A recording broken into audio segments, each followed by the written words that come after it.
Hai, jumpa lagi di channel saya, Kelas Ira. Di kelas kali ini kita akan membahas kata depan di, ke, dari dalam bahasa Indonesia. Sebelum lanjut, bagi yang belum subscribe, silakan subscribe dulu ya. Terima kasih. Kita mulai yang pertama, kata depan di. Kata depan di digunakan untuk menyatakan arah atau tempat. Juga dipakai untuk bertanya yang bentuknya menjadi di mana. Contoh, di mana ayahmu bekerja? Contoh lain, mereka ada di sekolah. Di sana adalah kata depan. Selain sebagai kata depan, di juga berfungsi sebagai awalan. Jadi Anda harus bisa membedakan di sebagai kata depan dan di sebagai awalan. Penulisan di yang berfungsi sebagai kata depan harus ditulis terpisah dengan kata yang mengiringinya. Contoh, di rumah. Kata depan di dan kata rumah harus ditulis terpisah.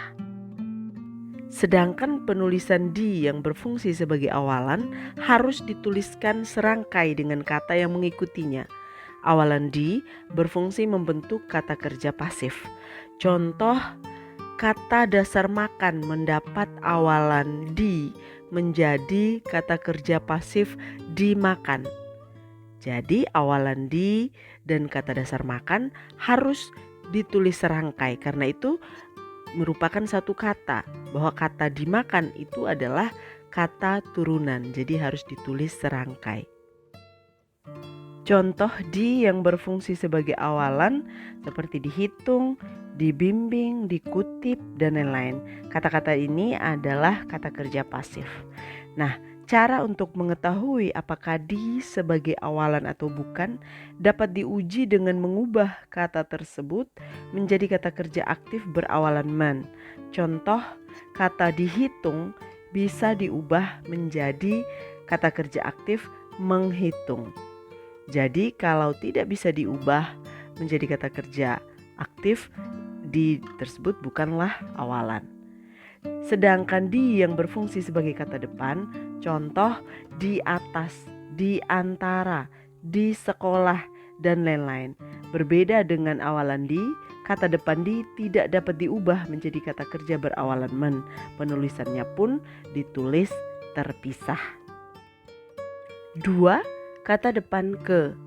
Kata depan ke digunakan untuk menyatakan tujuan. Juga dipakai untuk bertanya. Bentuknya menjadi kemana.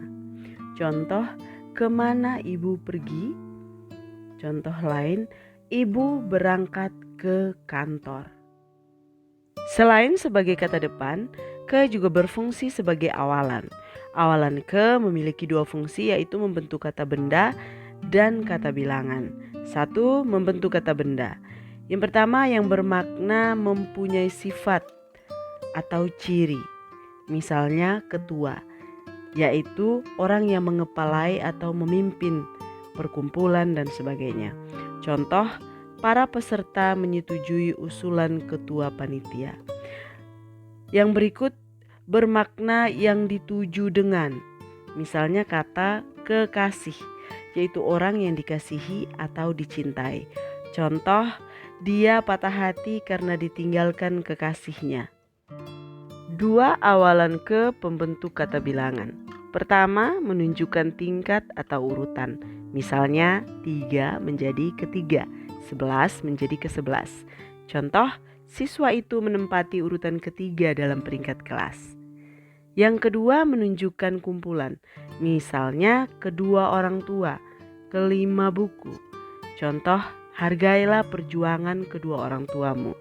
Jadi, ke sebagai awalan harus ditulis serangkai dengan kata dasar. Sedangkan ke sebagai kata depan ditulis terpisah dengan kata yang mengikutinya. 3. Kata depan dari. Kata depan dari menyatakan asal, arah, dan tempat yang telah diketahui sebelumnya. Juga dipakai untuk bertanya, bentuknya menjadi dari mana. Contoh, dari mana ayah datang? Contoh lain, ia datang dari Jakarta kemarin. Sekian pembahasan kita kali ini. Terima kasih sudah menonton. Jangan lupa like, comment, share, dan subscribe. Sampai jumpa.